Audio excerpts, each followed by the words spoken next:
plastic. Tara, tignan natin kung may laman. Oy! Ang gagawin dyan?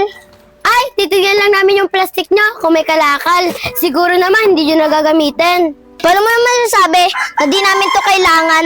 Di nga kayo nagpapaalam. At saka tignan yung mga itsura nyo. Di ba pagkakatiwalaan? Ang taray mo naman, isa lang yung sinabi namin. Tapos sa'yo, ang dami. Para kang manok. Tilakok ka ng tilakok. Ay! Ba nangyayari dyan? Ba't sinisigawan niyo yan ako? Paano ba naman, Daddy? Itong dalawan to, pinapakalaman yung mga gamit natin. Malay mo, may mawala dito eh. Yan ang gusto ko sa'yo. Binabantay mo yung mga gamit natin dito. Saka sino ba kayo mga bata kayo? Kuya, grabe naman po yung anak nyo. Tinitignan ko na yung mga basura nyo kung may kalakal. Ikaw kasi, grabe ka makapagbintang. Kala nyo naman may mawawala sa gamit nyo. Kung may mawawala, dapat pumapasok kami dyan sa bahay nyo.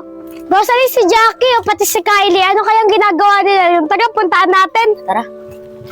Ginagawa niyo pa sinungaling to ako. Tingnan niyo nga mga mukha niyo. Talagang hindi kayo mapagkakatiwalaan. Saka baka mamay may mawalang gamit pa dito sa amin. Jackie, Kylie, ano nangyayari dyan?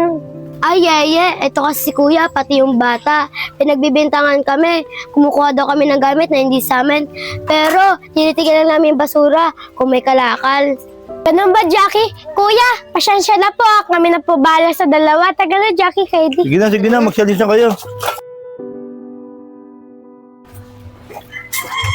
Ate Yeye, ba't ka nangyayin ng soda sa kanila? Sila naman may mali sa amin ni Kylie. Jackie, okay lang yung ganun talaga yung mayayaman. Inusigahan nila tayong mahihirap base sa itsura natin. Tama ka nga, Ate Yeye. Iba't ibang uri ng